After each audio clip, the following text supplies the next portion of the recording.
이번 주부터 임금에 대해서 수업을 하는데요.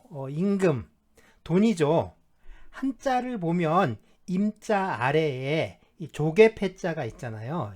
이렇게 조개패자가 들어가는 글자는 대부분 돈을 뜻합니다. 옛날에는 이 조개 껍질을 돈으로 사용했다고 하는데요. 강가나 이 바닷가에 사는 사람들은 금방 부자가 되었을 것 같죠. 그러니까 천연은행이 옆에 있잖아요. 그러니까 돈이 떨어지면 갯벌에 나가서 조개를 캐오면 돈이 생기잖아요. 자, 어쨌든 이 임금, 돈인데요. 그러면 이 무슨 돈일까요? 이 임자는 어떤 대가로 받는 돈을 의미하는데요. 물론 그렇다고 해서 이 뇌물을 의미하는 건 아니에요. 정당한 대가를 말하는 거겠죠. 네, 우리는 이 버스를 탈 때 버스 요금을 내는데요. 뭐 이렇게 말하면 아니요, 카드 찍는데요 라고 말하는 친구들이 꼭 있는데, 네, 카드 찍는 게 요금을 내는 거죠. 꼭 현금으로 내야만 돈을 내는 건 아니죠. 자, 이렇게 버스 요금을 내는데 이 버스 요금을 다른 말로는 뭐라고 할까요? 네, 버스 요금을 다른 말로는 운임이라고 하는데요. 그러니까 운송. 그러니까 이 옮겨주는 것에 대한 대가로 지급하는 돈이라는 뜻이죠. 그러니까 그런 의미에서 운임이라고 하는 거겠죠. 자, 그러면 우리가 이제 또 방을 얻어 살면서 매달 내는 이 월세나 사글세 이런 건 또 뭐라고 할까요? 네, 그건 차임이라고 하는데요. 네, 빌릴 차자입니다. 그래서 방을 빌려 쓴 데 대한 대가로 내는 돈이다. 이런 뜻이 되는 거죠. 그렇다면 임금은 무엇에 대한 대가일까요? 노동 관계의 양 당사자는 사용자와 노동자인데요. 노동자가 사용자에게 일을 해주고요. 사용자는 노동자에게 돈을 지급하는 관계죠. 자, 이렇게 일해주는 것을 다른 말로 노동력의 제공 또는 노무 제공이라고 부를 수 있습니다. 여기서는 간단하게 노동이라고 표현을 하기로 할 텐데요. 이 노동자의 이 노동에 대해서 사용자가 주는 돈을 보수 또는 임금이라고 할 수가 있겠죠. 그러니까 임금은 노동에 대한 대가라고 할 수가 있겠죠. 자, 이 도표는요, 꼭 좀 기억을 해 두셔야 합니다. 이게 가장 기본적인 거니까. 그러니까 앞으로도 이제 계속 나오거든요. 자, 그럼 임금의 뜻부터 알아볼 텐데요. 근로기준법에서는 임금이란 사용자가 노동의 대가로 노동자에게 임금, 봉급, 그 밖에 어떠한 명칭으로든지 지급하는 일체의 금품을 말한다. 라고 이렇게 임금을 정의하고 있는데요. 그러니까 사용자의 주의 명령을 받으며 노동자가 제공한 노동력에 대한 보수가 임금이라고 이해할 수가 있겠죠. 이렇게 사용자는 노동자에게 임금을 지급하여야 할 법률상 그리고 계약상의 의무를 부담하고 있습니다.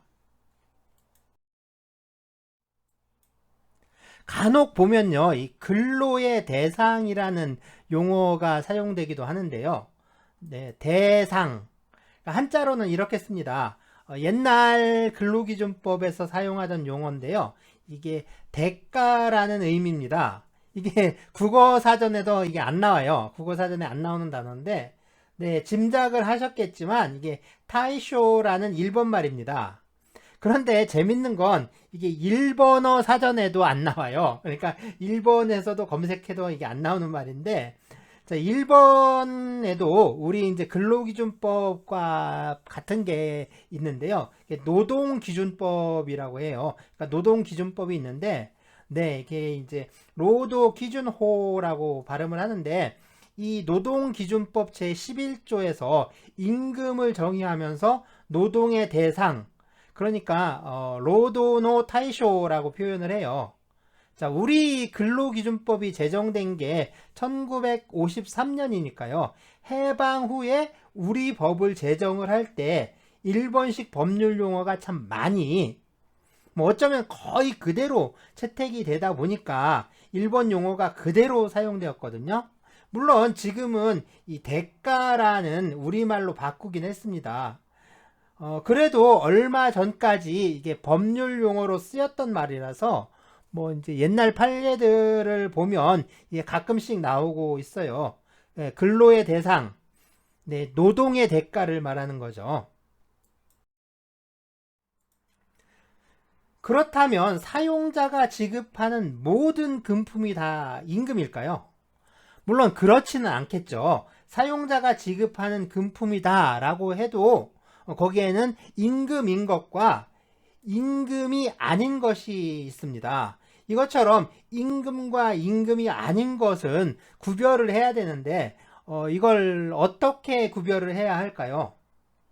자, 임금은 노동의 대가라는 점, 그리고 사용자가 의무적으로 지급해야 하는 채권이라는 점에 유의를 해야 합니다. 따라서 사용자가 지급하지 않은 금품이거나 단순히 생활보조적이고 복리후생적으로 지급되는 금품, 네, 이런 것들을 복리후생적 급여라고 해요. 그리고 실비변상으로서 지급되는 금품, 실비변상적 급여라고 하겠죠. 네, 일을 하면서 거기 들어가는 노동자가 부담하게 된 그런 비용을 사용자가 갚아주는 것을 말합니다.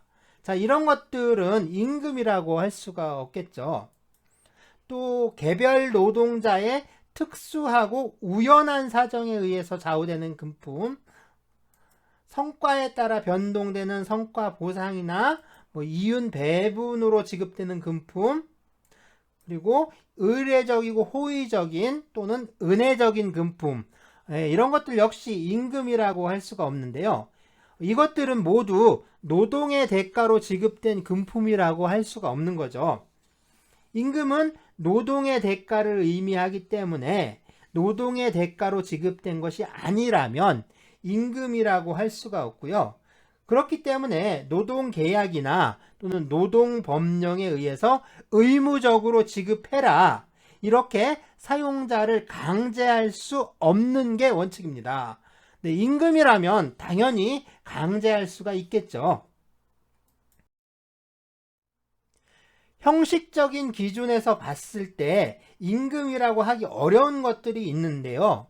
이런 것들도 뭐 단체 협약이라든가 뭐 취업규칙, 노동계약과 같이요, 이 지급 근거가 되는 규범이 있고요. 이 규범적 근거에 따라서 지급되는 경우도 있습니다. 이것처럼 단체 협약과 같은 노동 규범의 지급 조건이라든가 뭐 금액, 지급 시기가 정해져 있는 경우라든가 또는 모든 노동자들에게 관행적으로 지급이 되다 보니까 이 사회 통념상 노동자들에게 당연히 지급받을 수 있다는 기대가 생기는 경우에, 이런 경우에는 임금에 포함시킬 수가 있어요. 그러니까 노동자들에게 일종의 기대권 또는 뭐 기대 이익, 이런 게 생기는 경우다라고 할 수가 있는데요. 그러니까 노동자들에게 급여가 지급될 것이다 라는 믿음이 생기고 여기에 신뢰가 형성되었다면 그러한 신뢰는 당연히 법이 보호해야 하는 거겠죠. 자, 이와 반대로 지급 사유가 확정적이지 않거나 뭐 일시적으로만 지급하는 금품이라거나 또는 뭐 취업규칙 같은 데에 노동 조건으로 미리 명시를 해놓는 게 아니고요. 그때그때 노사 합의를 하는 거예요. 이 노사 합의를 통해서 일정한 목표에 도달하면 뭐 얼마를 주겠다, 또는 얼마의 비율로 뭐 성과급이나 배분금을 주겠다, 뭐 이렇게 정했다면 그건 임금으로 보기가 좀 어려운데요. 자, 그러면 이제 개별적인 사례들을 통해서 임금인 것과 임금이 아닌 걸 좀 살펴보기로 하겠습니다. 보통 4대 보험이라고 하죠. 국민연금, 건강보험, 고용보험, 산재보험. 그리고 건강보험에 덧붙여서 노인 장기 요양보험도 포함이 되는데요. 자, 이런 사회보험은 직장인이라면 그 보험료를 사용자와 노동자가 나누어서 부담을 하게 되는데요. 물론 이 산재보험은 아닙니다. 산재보험은 사용자만 부담하고요. 노동자는 보험료를 내지 않습니다. 그러니까 국민연금, 건강보험, 노인 장기요양보험, 고용보험은 이 사용자와 노동자가 나누어서 부담을 하고 있어요. 하지만 산재보험료는 사용자가 전액을 부담합니다. 자, 그러면 예를 들어서요, 이 보험료가 10만 원이다. 뭐 이렇게 가정을 하면, 그래서 반반씩 나눈다고 치고요. 여기서 5만 원은 노동자가 내고 또 5만 원은 사용자가 내야 하는데요. 물론 노동자가 낼 5만 원은 월급에서 미리 떼서 사용자가 보험료를 다 내는 거죠. 그런데 사용자가 낸 이 10만 원이라는 보험료에는 노동자 몫인 5만 원, 자, 노동자 몫인 5만 원, 이거는 성격이 임금이에요. 그러니까 월급에서 뗀 거니까 당연하겠죠. 그럼 사용자가 내야 하는 5만 원은 뭘까요? 자, 사용자가 부담하는 이 노동자의 사회보험료는 임금에 해당하지 않습니다. 이거는 사회보험료, 그러니까 보험료지 이 노동자의 임금이라고 할 수는 없어요. 그러니까 10만 원의 사회보험료에서 노동자 몫인 노동자가 부담하는 5만 원은 노동자의 임금에 해당하지만 사용자가 부담하는 5만 원은 임금이 아니다 라고 할 수가 있죠. 네, 이건 사용자의 비용이겠죠. 개인연금 보조금인데요. 이 회사와 노동조합이 단체 협약을 해서 회사가 노동자들의 개인연금을 들어주는 건데요. 일종의 사내복지 차원에서 개인연금을 들어주고 그 보험료를 납부해 주는 겁니다. 자, 이렇게 회사에서 대신 납부해주는 개인연금 보험료가 임금이냐 아니냐, 이게 문제가 될 수 있는데요. 강의 안에 있는 판례를 보면요, 회사가 이 노동조합과 단체 협약을 체결하면서 전 직원들을 대상으로 매월 일정액의 개인연금을 10년간 납부해 주기로 합의를 했죠. 그리고 전 직원을 대상으로 개인연금 계약을 체결을 하고 그동안, 그러니까 1년 동안 월급날마다 보험료를 대신 내줬어요. 그러다가 노사 합의를 해서 1년 동안 이 보험료 지급을 유예하긴 했는데요. 이게 왜 문제가 되냐면 노동자들이 퇴직을 하면 회사에서 퇴직금을 줘야 하는데 이 퇴직금을 계산할 때 어떤 명목의 임금이 임금에 포함되느냐 또는 아니냐, 뭐 이게 상당히 중요합니다.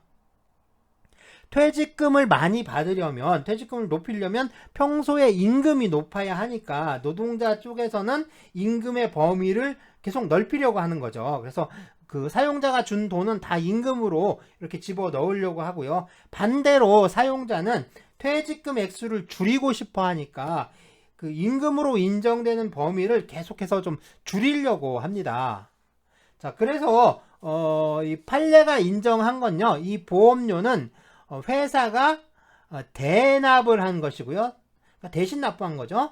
그러니까 노동자가 납부해야 하는 것을 사용자가 납부를 해준 거예요. 그러니까 이 보험료는 회사에서 보험회사에 낸 것이긴 한데 또 그 성격이 뭐 어찌 됐든 간에 원래는 이 노동자가 받아야 하는 몫이었다는 거죠. 그걸 회사가 대신 처리해 준 겁니다. 뭐 이런 의미인 거죠. 그리고 연금보험료를 급여 명세서에도 기재를 했고요. 여기서 근로소득세도 원천 징수를 했습니다.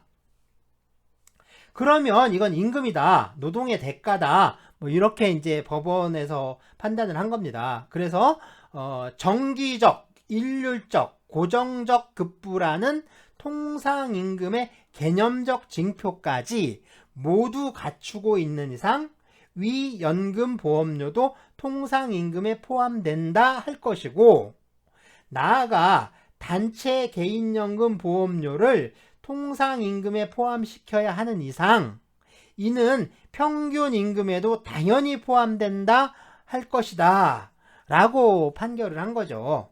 자, 여기서 정기적, 일률적, 고정적이라는 표현을 사용하고 있는데요.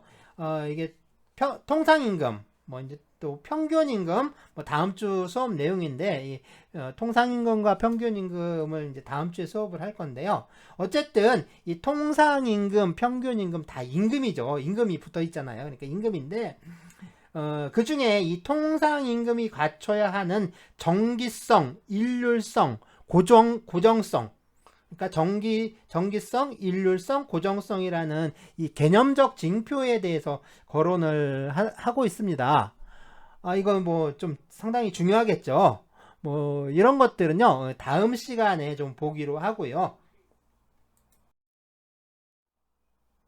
다음은 연차 휴가 수당인데요. 근로기준법에는 노동자에게 1년 단위로 유급 휴가를 부여하고 있는데요. 이것을 연차 유급 휴가 또는 뭐 연차 휴가, 더 줄여서는 연가나 그냥 연차라고만 부르기도 하는데요. 자, 이 휴가를 사용하지 않으면, 그렇죠, 유급 휴가이기 때문에 노동자가 사용하지 않은 휴가 일수만큼 임금을 지급해야 합니다. 그러니까 유급 휴가니까 당연한 거겠죠. 그런데 연차 휴가는 노동자라면 모두 받을 수 있는 게 아니고요. 1년에 8할 이상, 그러니까 80% 이상을 출근을 해야 연차 휴가를 받을 수가 있습니다. 그러니까 연차 휴가는 1년간의 노동에 대한 대가라고 할 수가 있는 거죠. 그리고 이러한 연차 휴가를 사용하지 못했으니까 사용자가 연차 휴가 수당을 줘야 한다면 당연히 임금이라고 할 수가 있겠죠. 그러니까 이 연차 휴가가 노동의 대가라면 연차를 대신하는 연차 수당 역시 노동의 대가인 거죠. 뭐 임금이냐 아니냐, 그 기준의 핵심은요, 결국에 노동의 대가냐 아니냐, 뭐 여기에 있다라고 할 수 있는 거죠. 다음은 이 표창인데요. 상 받는 게 무슨 임금이냐라고 할 수도 있겠는데, 당연히 그렇죠, 상장이 임금이 될 수는 없습니다. 하지만 이제 부상으로 항상 뭔가가 따라오기 마련인데요. 그게 뭐냐에 따라서 이야기가 달라질 수가 있습니다. 판례에서 임금인지 아닌지에 대해서 어떻게 판단을 하는지 한번 보겠습니다.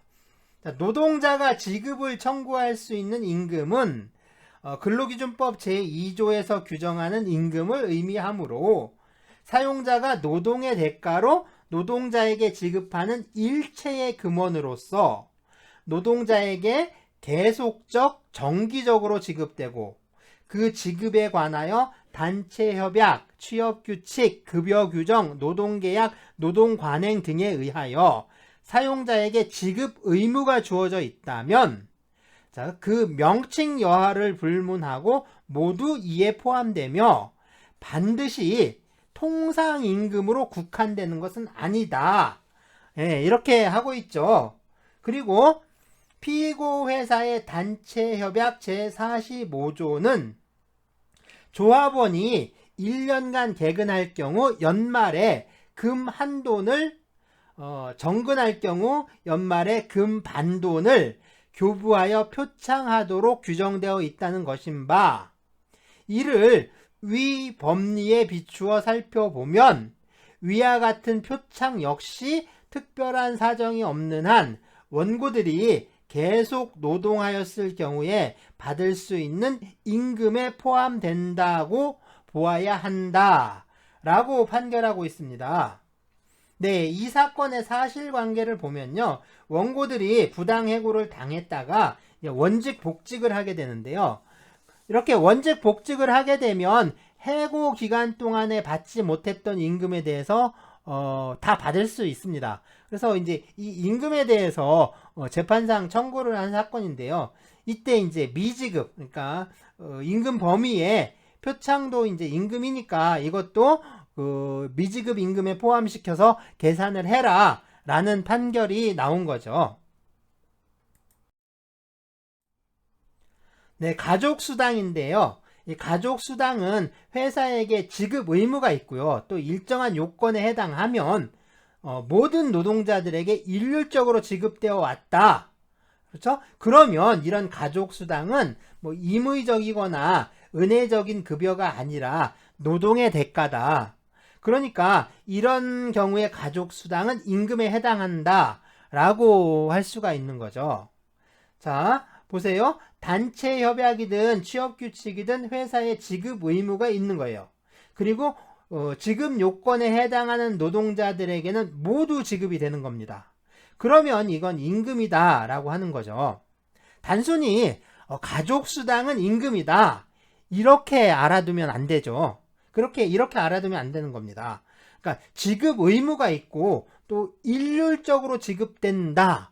사실은 이게 중요한 거죠. 그래서 가족수당이 이렇게 지급되기 때문에 임금이다 라고 하는 겁니다. 그러니까 이런 걸 좀 캐치하고 이런 걸 좀 알아두셔야 돼요. 자, 상여금입니다. 판례는 상여금이 그 지급 사유의 발생이 불확정이고 뭐 일시적으로 지급되는 것이라면 임금으로 보기 어려우나 네, 계속적 정기적으로 지급되고 그 지급액이 확정되어 있다면 이는 노동의 대가로 지급되는 임금의 성질을 갖는다고 보아야 할 것이다 라고 하는데요. 상여금은 이 계속적이고 또 정기적으로 지급되고 있고요. 또 지급 대상이나 지급 조건 같은 것들이 확정되어 있다면 뭐 이럴 때는 임금으로 좀 인정이 되는데요. 하지만 지급 사유가 발생하느냐 아니냐 이게 좀 불확정적이고요. 그 지급 조건도 뭐 이제 경영 성과나 노사 관계의 안정 뭐 이런 것처럼 뭐 노동자 개인의 업무 실적이라든가 뭐 노무 제공 이런 것들하고 직접적으로 관련이 없는 요소들에 의해서 결정이 된다.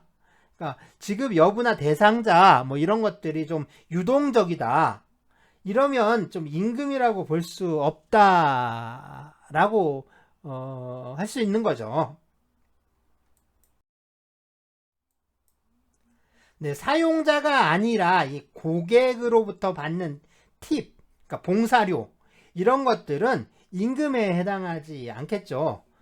골프장 캐디의 이 캐디피가 문제가 많이 됐는데요. 캐디피 역시 고객이 주는 금품이니까 임금이라고 할 수가 없습니다.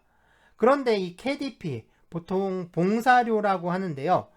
노동자가 고객으로부터 받은 봉사료를 그 노동자 개인이 갖는 게 아니라 사용자가 먼저 봉사료를 그 모두 수거를 해요. 그러니까 캐디들이 받은 캐디피를 사용자가 전부 이제 다시 걷어간 다음에 그리고 이제 그 총액을 그 전체 노동자들에게 똑같이 이제 나누어 준다면 만일 이렇게 한다면 이때는 임금이라고 할 수가 있어요. 보험 설계사나 뭐 학습지 교사, 레미콘, 화물 차량, 뭐 또 이제 덤프 트럭 같은 걸 자기가 소유하고 일하는 그 자차 기사들 있죠. 이런 경우에는 근로기준법상 노동자에 해당하지 않는다라고 해석을 하는데요. 그래서 특수고용 노동자 또는 뭐 특수고용관계 종사자라고 많이 부르죠. 줄여서 뭐 특고라고도 하는데요. 가끔 뭐 노동조합법상의 노동자로서 인정받는 경우가 있기는 한데요. 이 근로기준법상의 노동자로 인정되지는 않습니다. 이게 개인 사업자로 다 분류가 되고 있고요. 그래서 이 사람들이 받는 금품은 임금에 해당하지 않는다라고 보는데요. 어쨌든 이 특수고용 노동자의 문제는 지금 우리 노동법이 풀어야 하는 그리고 이제 노동 정책이 풀어나가야 하는 아주 현실적인 난제 중에 하나다. 이렇게 말할 수가 있죠. 어쨌든 이 특수고용 노동자들이 받는 금품은 임금에 해당하지 않는다. 이렇게 이해를 하고 있습니다. 노동자가 혼인을 한다거나 또는 상을 당한 경우 사용자가 경조사비를 지급하는데요. 이러한 경조금이나 위로금은 임금은 아니겠죠. 또 직원들의 어학 능력을 향상시키겠다. 이런 목적으로 토플이나 토익 같은 어학 시험을 실시를 해서 성적이 우수한 직원에게 어학 수당이니 이런 걸 지급하기도 하는데요. 이렇게 포상의 목적으로 지급되는 금품, 네, 임금이라기보다는 은혜적으로 지급하는 금품이라고 좀 봐야겠죠. 이것처럼 경조금, 위로금, 그 다음에 은혜적이고 호의적으로 지급되는 금품은요, 노동의 대가가 아니기 때문에 임금에 해당하지 않습니다. 그런데 이 단체 협약이나 또는 취업 규칙에 모든 노동자에게 이 정기적이고 일률적으로 지급하도록 규정되어 있다면 이건 역시 임금에 포함시킬 수가 있는 거죠. 그렇다면 학예 휴가비나 설, 추석 귀향비, 명절 선물비, 후생용품비 이런 경우에는 어떨까요? 판례를 보면 노동조합과 회사가 단체 협약으로 여름철 학예 휴가를 유급으로 실시하기로 합니다. 그리고 휴가비로 25만 원을 지급을 하고요. 이 금액은 평균 임금 산정에 포함시키기로 결정을 했어요. 그래서 학예 유급 휴가비로 매년마다 한 번씩 그러니까 25만 원을 지급을 하고요. 또 퇴직금 산정에도 반영을 한 겁니다. 그러니까 휴가 갈 때 쓰라고 주는 돈인 거예요.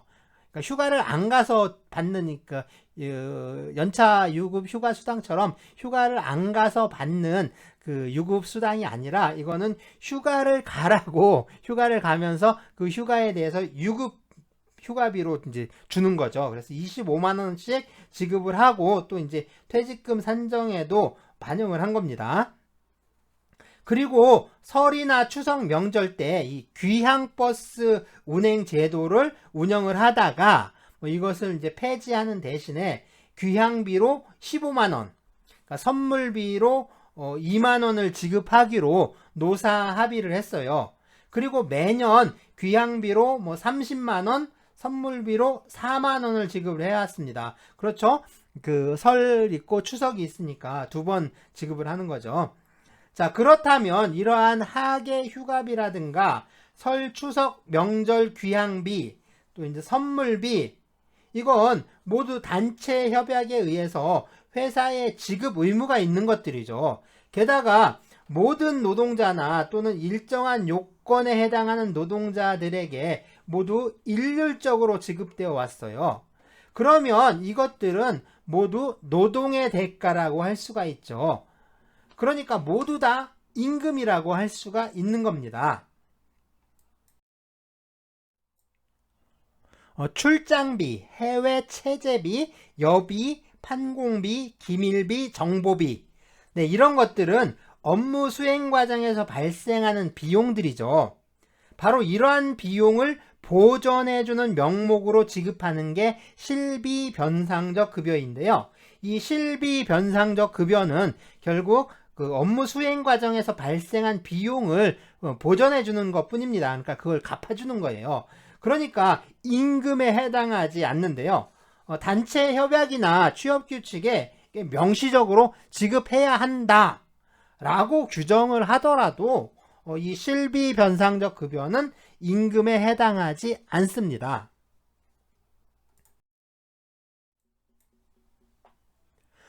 네, 노동자의 복지 차원에서 지급되는 금품을 복리후생적 급여라고 하는데요. 역시 임금에 해당하지 않습니다. 하지만 이 명칭만으로 임금이다, 아니다 이렇게 쉽게 단정하기는 어렵고요.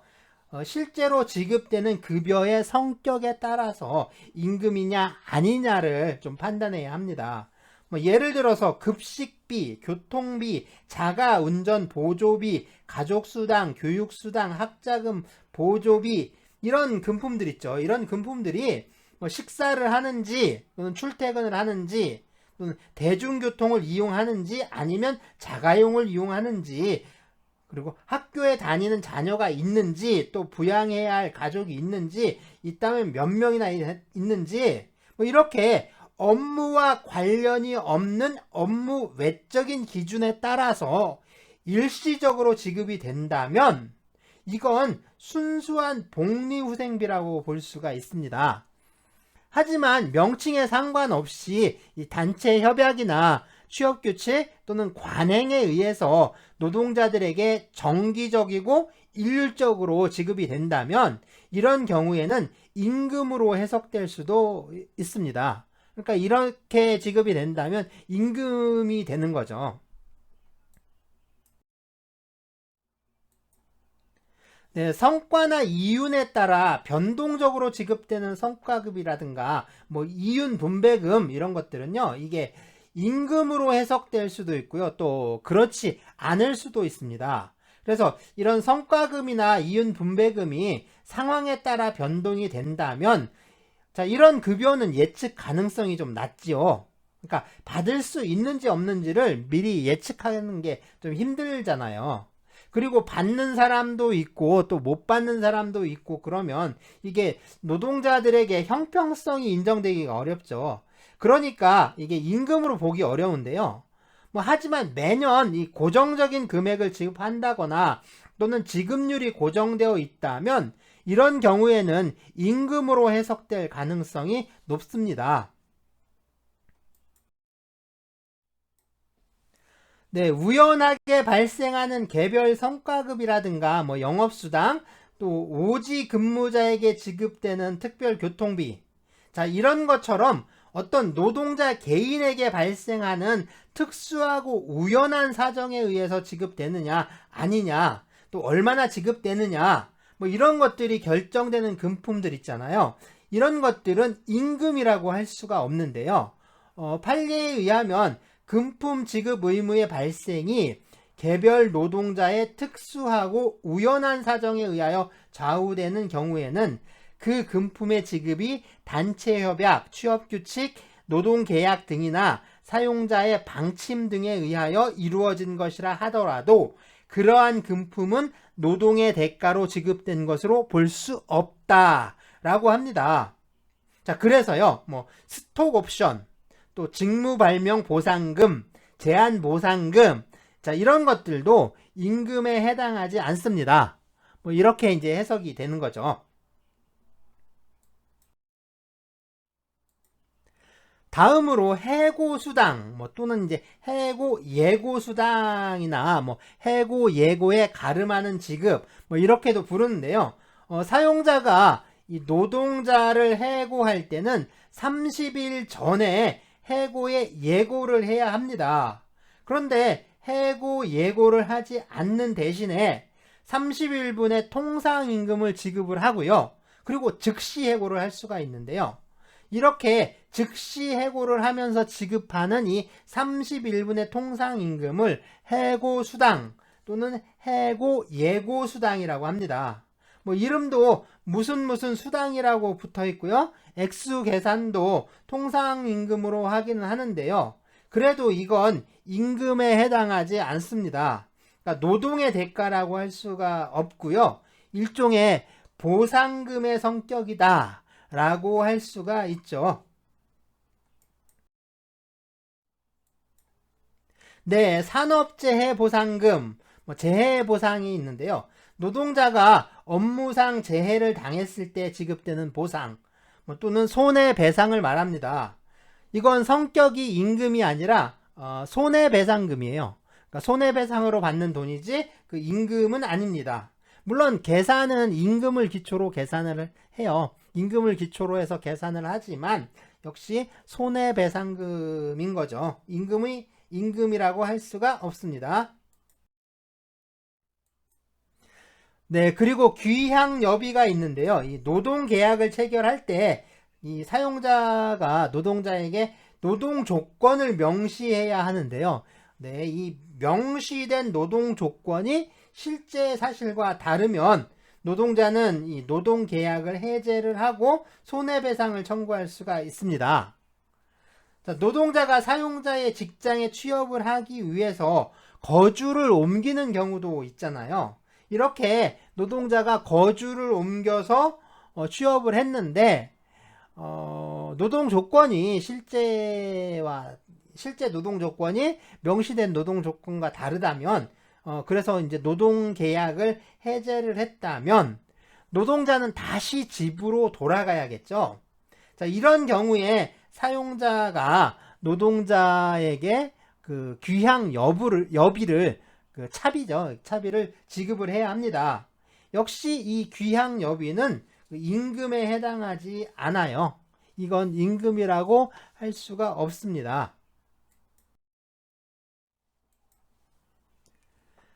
네, 노동조합 전임자의 경우인데요. 이 판례를 보면 노동조합 전임자는 사용자와 기본적 노동관계를 유지하고 노동자 신분은 그대로 가지면서도 노동계약에서 정한 노동을 제공하지 아니하며 노동조합의 업무에만 종사하는 자로서 단체 협약으로 정하거나 사용자의 동의가 있는 경우에 인정된다 라고 하고요. 그리고 노동조합 전임자의 노무 제공 의무가 면제되는 것에 대응하여 사용자의 임금 지급 의무도 면제되므로 사용자가 단체 협약, 노사 관행 등에 따라 노동조합 전임자에게 일정한 금원을 지급한다고 하더라도 이를 노동의 대가인 임금이라고 할 수는 없다라고 하고 있습니다.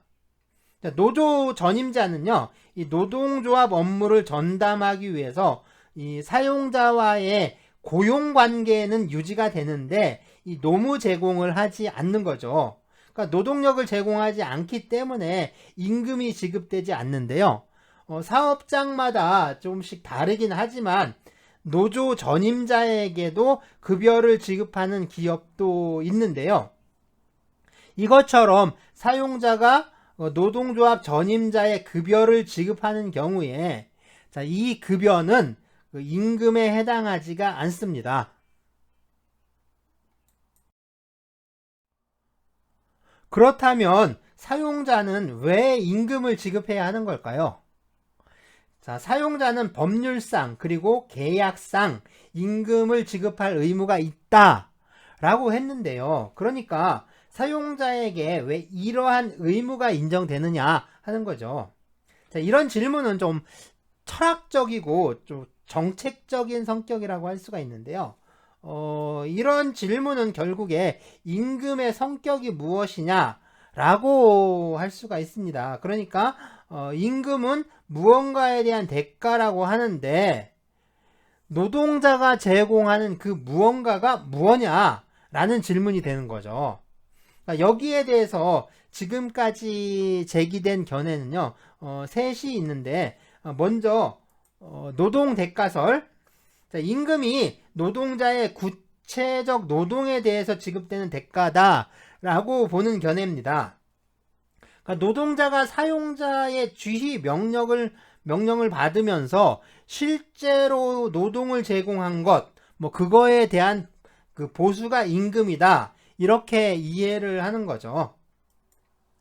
자, 다음은 이 노동관계설인데요. 이 노동의 대가가 아니라 노동관계에서 발생하는 대가가 임금이다 라고 이해를 하는 견해입니다.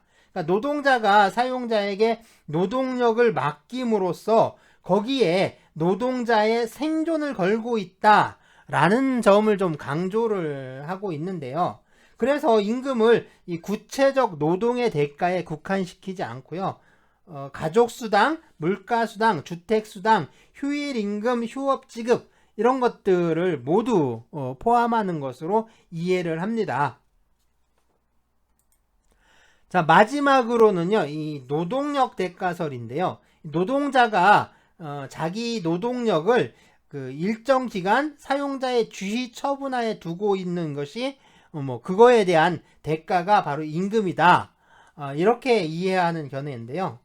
자, 이러한 논의에 대한 결론은 뭐 이미 100년도 훨씬 전에 이제 결론이 났어요. 이게 또 그 딱 그냥 정해져 버린 겁니다. 그러니까 굳이 설명을 하지 않아도 될 정도로 이게 뻔한 내용인 건데요.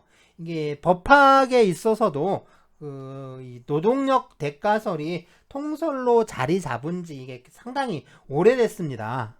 그런데도 이게 끊임없이 문제가 제기되는 건요. 그러니까 계속해서 이 문제를 제기하는 게 사실은 이게 이제 그 학문 탐구라든가 이런 거하고는 전혀 상관없어요.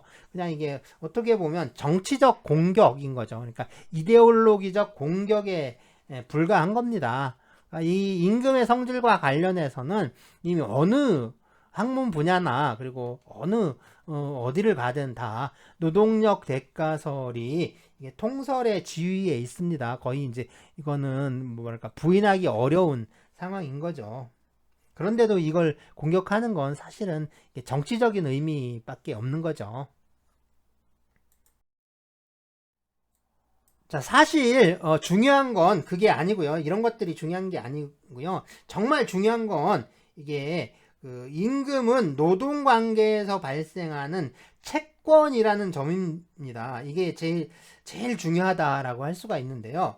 자, 노동력을 자유롭게 처분할 수 있게 된 자유시민이면서 또 독립한 어떤 인격체로서의 노동자가 자신의 노동력을 특정한 사용자에게 판매를 하고요. 이 사용자는 노동자에게 자신이 구매한 노동력에 대해서 구매한 시간만큼 임금을 지급하는 이 약정 채권 관계라는 점, 이게 핵심입니다. 그러니까 이 노동자와 사용자는 이 노동 계약에 의해서 법적으로 맺어지는 관계라는 건데요. 임금에 대해서 그 노동 계약에 정해야 하겠죠.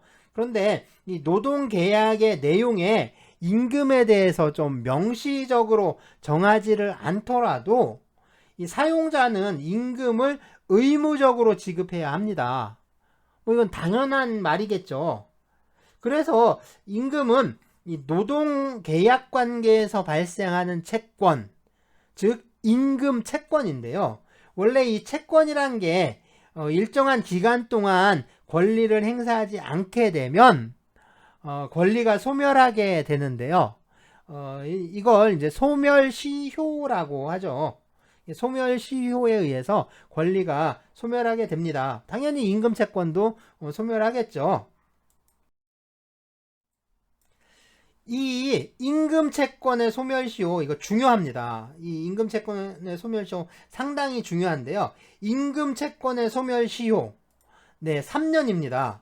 그러니까 임금을 못 받고 3년이 지날 때까지 임금을 청구하지 않으면 임금을 받을 수 없다라는 말이 되는 거죠. 임금 채권의 소멸시효 3년이란 거, 이거 상당히 중요합니다. 이건 상식적으로도 꼭 알고 있어야 하는 내용이에요. 자, 그럼 이 소멸시효가 뭐냐? 원래 이 시효라는 게요, 그 어떠한 사실 상태가 오랜 시간이 지나도록 이게 계속되잖아요. 그러면 이 사실 상태가 실제 그 권리 관계와 맞느냐 안 맞느냐 이런 걸 따지지 않고 그 사실 상태 자체에 어떤 법적인 효과가 생기게 하는 걸 말해요. 그러니까 이게 진실이냐 아니냐 이런 게 중요한 게 아니에요. 그냥 그런 상태로 오래 계속된 거죠. 그러면 그런 상태를 법적으로 인정해 주는 거예요. 그래서 시효는 이 시효는 보시면 시간의 효력이란 뜻인데요. 시간의 효력, 이걸 시효라고 하는데, 이 시효는요, 권리를 취득하는 취득시효가 있고요. 그리고 권리가 소멸하는 이 소멸시효가 있습니다. 자, 내가 지금 이제 땅이 있는데, 이 땅이, 내가 이 땅의 진짜 주인은 아니에요. 진짜 주인은 아니지만, 그러니까 법적으로 보면 진짜 주인은 따로 있는 거예요.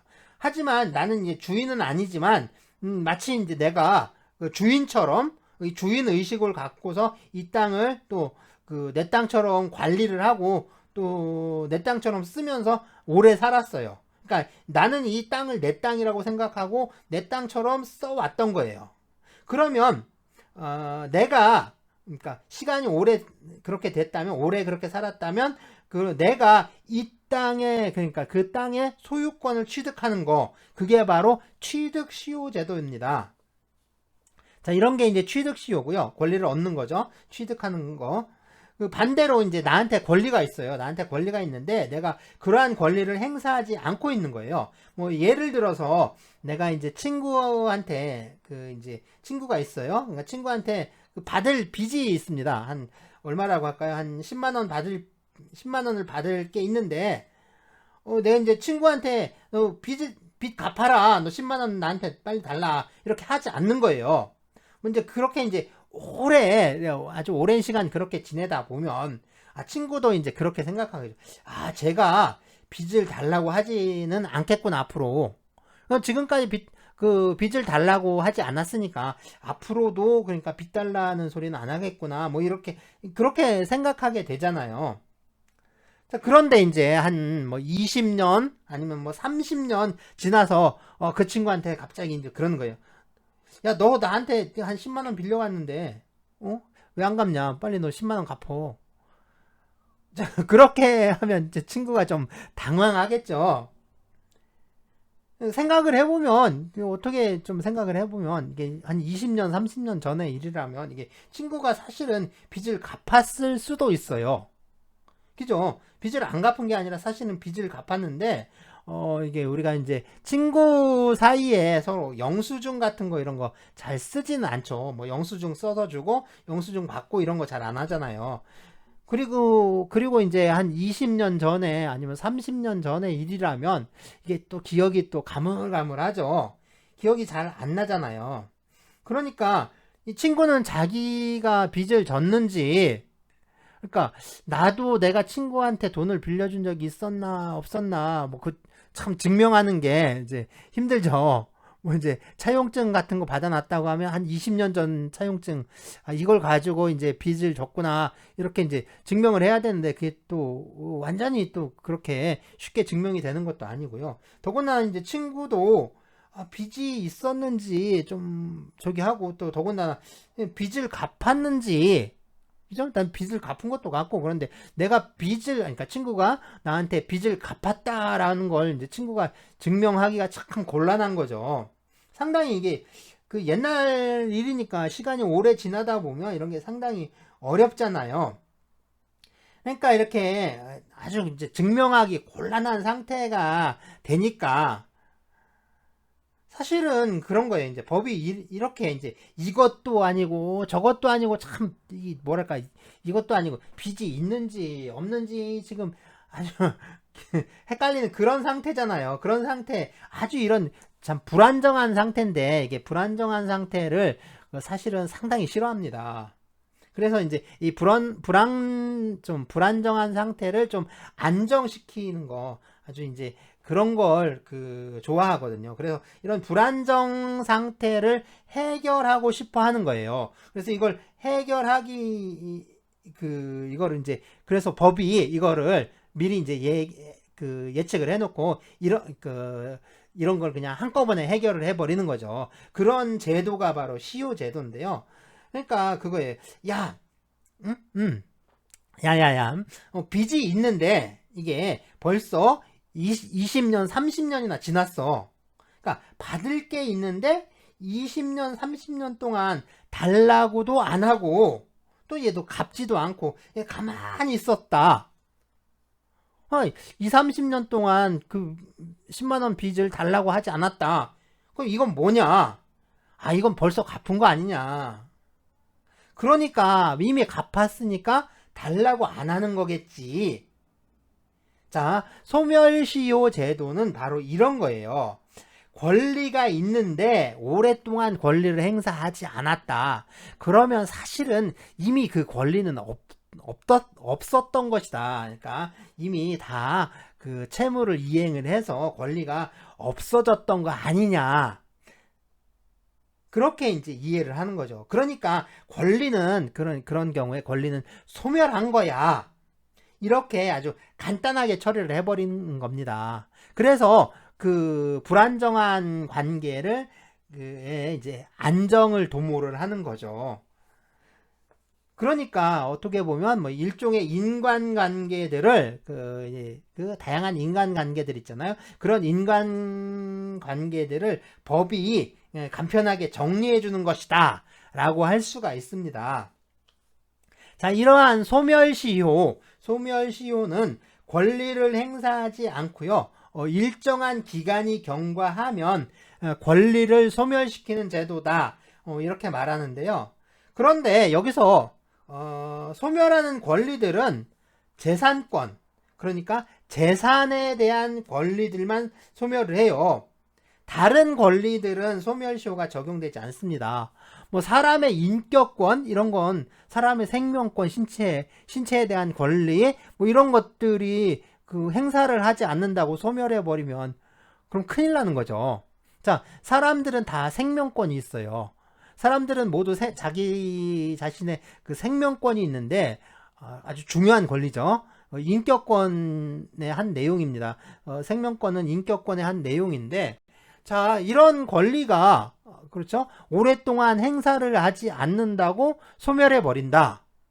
그러니까 인격권을 행사하지 않아서 뭐 소멸한다. 예컨대 한 10년 동안 내가 나의 생명권이라든가 뭐 나의 인격권이라든가 뭐 나의 신체에 대한 권리를 행사하지 않았다.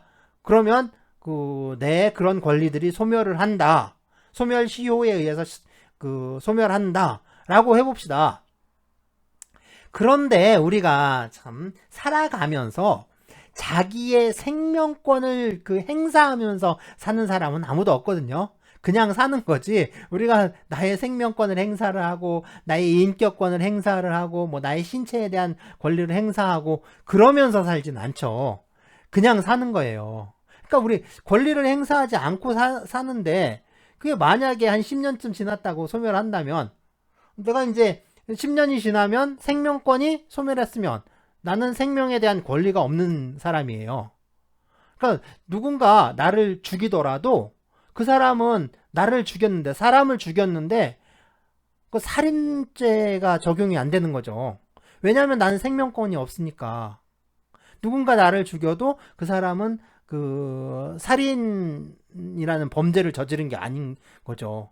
또 이제 그런 것도 있죠. 나는 나의 신체에 대한 권리가 소멸한다. 행사하지 않아서 소멸했다.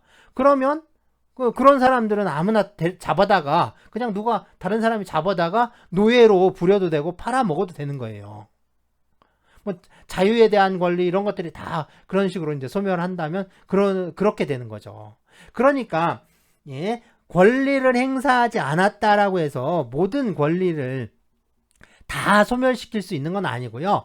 이 소멸시효에 의해서 소멸하는 권리, 뭐 또 취득시효에 의해서 취득하는 권리도 마찬가지인데요. 이 시효의 대상이 되는 권리들은 모두 재산권밖에 없습니다. 그러니까 재산권에만 적용되는 그 제도인 거예요. 그래서 재산에 대한 권리들만 소멸을 하는 거죠. 자, 그런데 이 재산권 중에서도요, 이 소멸시효가 문제가 되는 재산권은 거의 이제 채권입니다. 그러니까 내가 이제 내 집에 대한 소유권이 있잖아요. 소유권을 행사하지 않는다고 해서 이게 한 몇 년 있다가 소유권이 소멸하면 그것도 큰 문제겠죠. 그래서 이 소유권 같은 거는 소멸시효가 적용되질 않아요. 그러니까 시효로 소멸하지 않습니다. 그러니까 소멸시효가 문제가 돼서 이 권리를 좀 행사하지 않는다 해서 이제 시효가 완성됐다. 그래서 권리가 소멸된다 라고 하는 권리들은요, 주로 재산권들 중에서도 이 채권들입니다. 채권. 빚을 받을 수 있는 권리죠. 빚을 받을 수 있는 권리, 이런 것들이 소멸을 하는 거예요. 자, 그러면 임금채권 있죠. 임금채권. 채권이잖아요. 채권. 그러니까 임금 채권도 채권이니까 자, 임금 채권의 소멸시효 몇 년? 네, 이게 3년이죠. 3년. 이거 꼭 기억을 해둬야 됩니다. 이거 아주 중요한 거예요. 3년. 네, 꼭 기억해야 합니다. 임금 채권의 소멸시효는 3년이다. 라고 그냥 이렇게 통째로 외우셔야 돼요.